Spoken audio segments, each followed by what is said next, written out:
li se na tržištu nešto promenilo? U stvari, uopšte nije pitanje da li se promenilo, sigurno, da li smo uočili promjenu?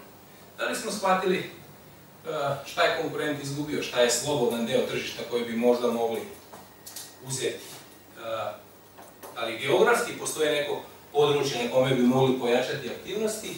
Koje su tržišni segmenti, grupe kupaca koje bi mogli malo ozbiljnije targetirati, staviti u svoj plan prodaje? Dakle, ono što najviše obrađujemo na nekom treningu planiranja prodaje jeste to da pokušamo da dođemo do specifičnog plana prema određenim grupama kupaca.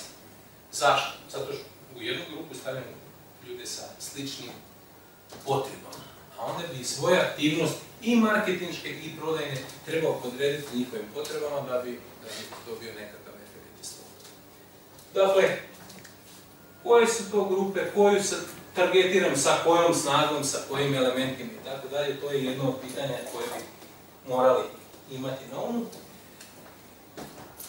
Ovdje čak oko ovoga i ovog prethodnog postoji malo i zabune. Šta je to segmentacija, šta je kategorizacija? Kategorizacija kupaca bi trebala da dočara koliko vam neki kupac znači, koliko on vredi za vas. To je ono, znate, A, B, C, D, vrlo često. Ovi su mi A kupci, oni su mi B kupci, različiti su nazivi. Ne mislim da je jako teško napraviti dobru kategorizaciju. Uzme se nekoliko elemenata, oni se ponderišu, boduju i tako dalje. Šta je danas važno? Dajte pomozite nas, dajte samo pričati. Šta ocjenjujem kada predstavim? Pa, obično je volumen taj, obim posla koji radi se. Ima drugi parametar, vrlo često naplata. Obično tražim da ljudi kažu još po nešto. Pa je nekom važno koju širinu asortimana neko uzima. Pa je nekom važno na tom području da li je on istaknut na neki način ili posebno. Tako, stavi se 4-5 nekih parametra, proceni se, boduje se, podele se bodovi i dobije se da mi jedan kupac vredi 80 bodova, drugi mi vredi 30. I onda pogledate taj spisak i vidite da oni imaju iste uslove. To sam naišao, pa svaki put gdje sam u firmi radio kategorizaciju sam naišao na to. Da kupac koga mi svesno ocjenjujemo sa 30 ima jednake uslove, potpuno iste uslove kao neko koji je dobio 90 bodova. Najveći problem je šta dalje.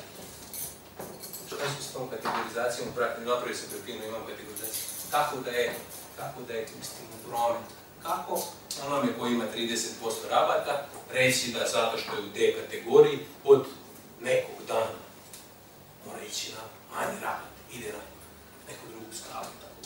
To je stvar kojom se treba ozbiljno pozabaviti, to nije tako jednostavno, to je proces, treba da prođe odgovarajuće vreme, treba puno komunikacijskih veština, treba biti jasan u tome šta želiš da postigneš, dobro sebi iskristalisati šta je cilj toga, a onda komunikacijski to izneti na pravi način. Dakle, ozbiljna stvar. Kada kažem kategorizacija, ne smatram da je napraviti kategorizaciju jako zahtevno, smatram da je ovo jako teško.